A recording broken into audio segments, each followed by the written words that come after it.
So the vivid vision is a 4 or 5 page written description of what your company looks like, acts like, and feels like 3 years in the future.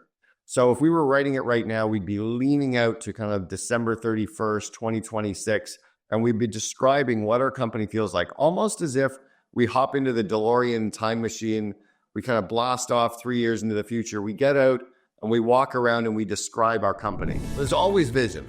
The problem is that more often than not, the vision's not shared, right? Again, an entrepreneur, the CEO tends to have a vision, but if they don't share it, everyone else is trying to figure it out. It's like herding cats.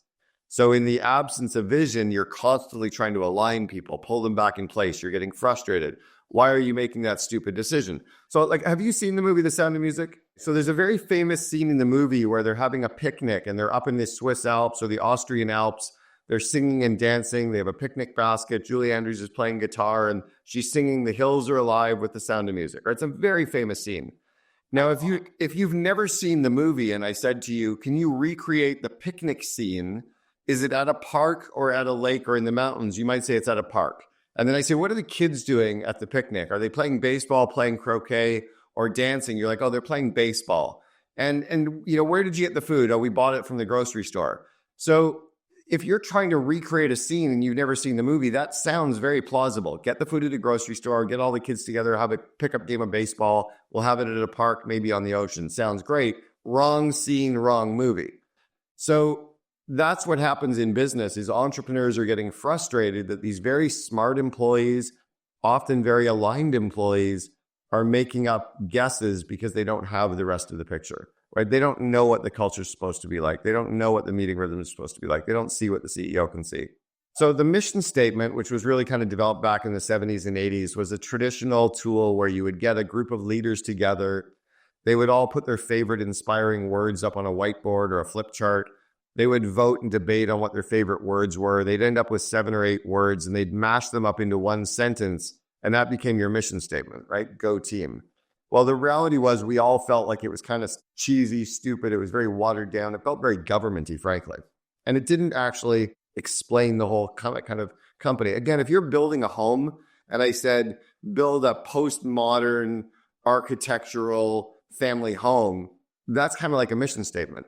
But if I give you pictures and drawings and sketches, then you understand so much more of what I want the home to look like. It's a 3-story. It's got lots of glass. It's facing the ocean. It's got room for family. It's I see what the furniture looks like. It's very kind of like shabby chic, whatever it's going to be, right?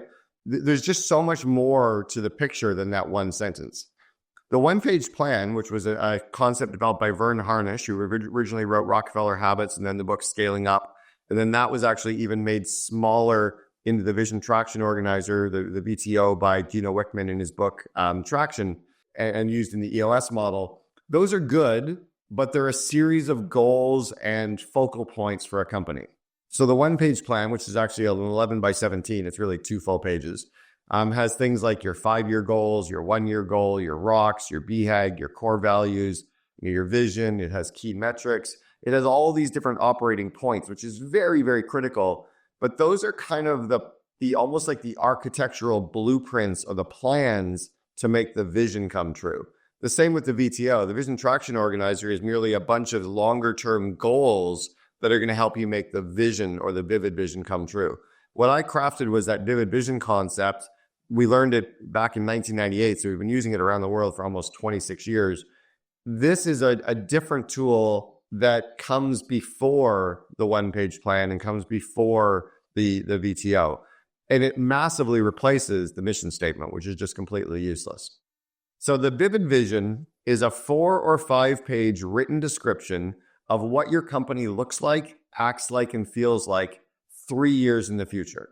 So if we were writing it right now, we'd be leaning out to kind of December 31st, 2026, and we'd be describing what our company feels like, almost as if we hop into the DeLorean time machine. We kind of blast off 3 years into the future. We get out and we walk around and we describe our company. We don't know how we got there, so we can't explain how we built it, but we can describe every aspect of our company. We can describe what operations looks like, maybe with 3 or 4 points. We can describe what marketing looks like. We can describe IT. We can describe finance. We can describe customer service. We can talk about our meeting rhythms and our use of dashboards. We can talk about what the customers are writing about us online and what our employees are writing on Indeed and Glassdoor. We can talk about our relationships with suppliers and banks. We can talk about the buzz and what the media is crafting about us. We can talk about the entire culture and feeling of our entire company as if we already built it. The key is to only lean out 3 years. If you go out 10 years or 20 years, you're really kind of starting to think about the BHAG. It's just too far out there. It's important to have a BHAG, right? To colonize Mars or to crush Adidas, or my BHAG is to replace vision statements with vivid visions worldwide.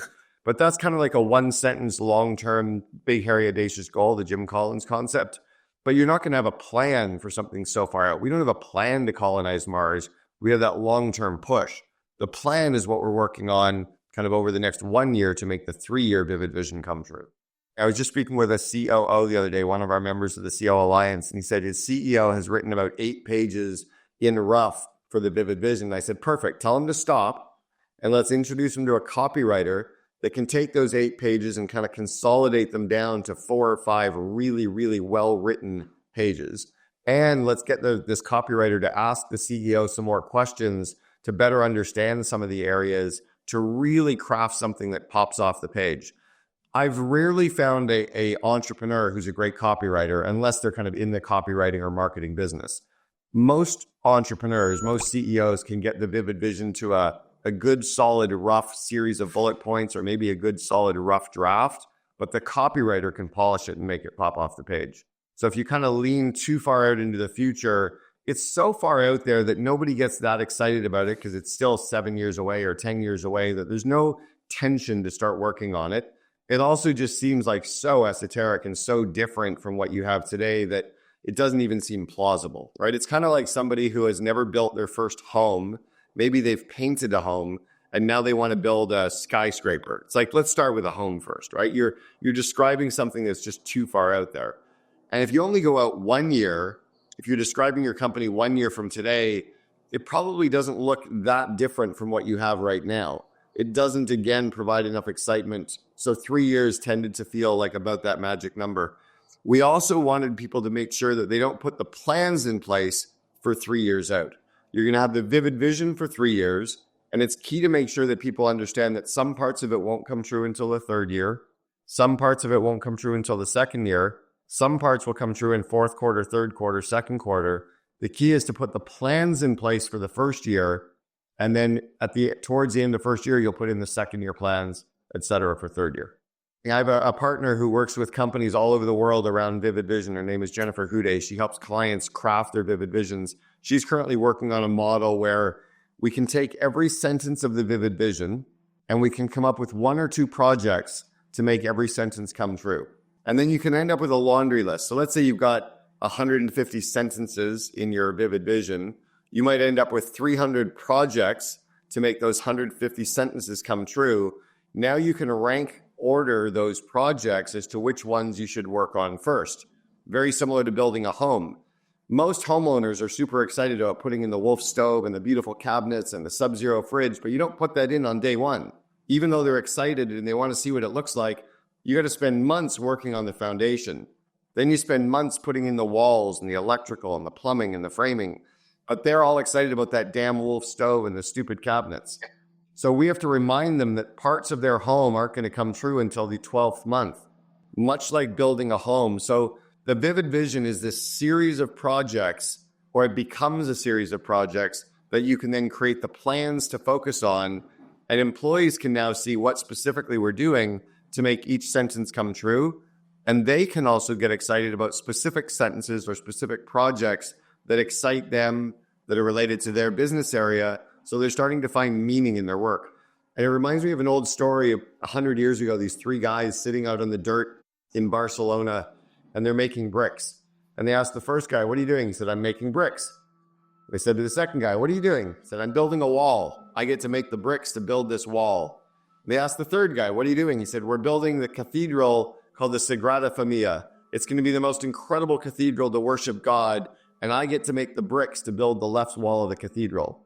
All 3 of them were doing the same job, but the one who saw the vivid vision, who understood the plans, saw value and meaning in their individual work as a part of the bigger picture. That's the power of the vivid vision concept and how it aligns people. And so what happens for entrepreneurs is they get frustrated that people can't read their minds, or I explained that to you, but we don't realize that there were all the other missing pieces. So the value here is the alignment. I've coached clients now in 28 countries to craft vivid visions in their countries, multiple languages, multiple business types. The alignment power that happens from this is really incredible. I've also seen companies that have used their vivid vision to land bank financing because the bank finally understands what the business does. They never understood the business plans. They never understood the pitch deck. They never understood the spreadsheets. But they read this 4 or 5 page description of the company, they're like, oh, I get it. And they're excited to invest. The second thing is I've seen clients go out or companies go out and land multi-million-dollar contracts from customers who were so excited about what the company was going to become versus what it is today. So I'm drinking a coffee right now, and the lid is by Solo Cups. So do you know who Solo makes the lids for? Coffee cups? I'm not drinking one right now, but they make them for Starbucks. Now, if Starbucks back in 1986 went to Solo and said, hey, we want you to make cups for our little coffee chain, they would have said, yeah, we're not interested. But if they sold them on the vision 3 years later for what Starbucks was going to become, and maybe their vivid vision also explained the BHAG and their core purpose, they'd be like, I'll bet on you today. That's the power. The vivid vision also gets employees to quit their jobs and come and work for companies. They'll quit their job and actually walk in a door for a company that isn't what they're going to become, but they're excited about getting to build towards that. I'm not a micromanager. I don't like micromanaging. I'm very much, hey, here's the goals. Let's go get them. And in order to be that kind of manager, you have to have the right people on the team, right? Because you can set goals, but if people can't achieve them, then what's the point? I mean, you're just banging your head against the wall. So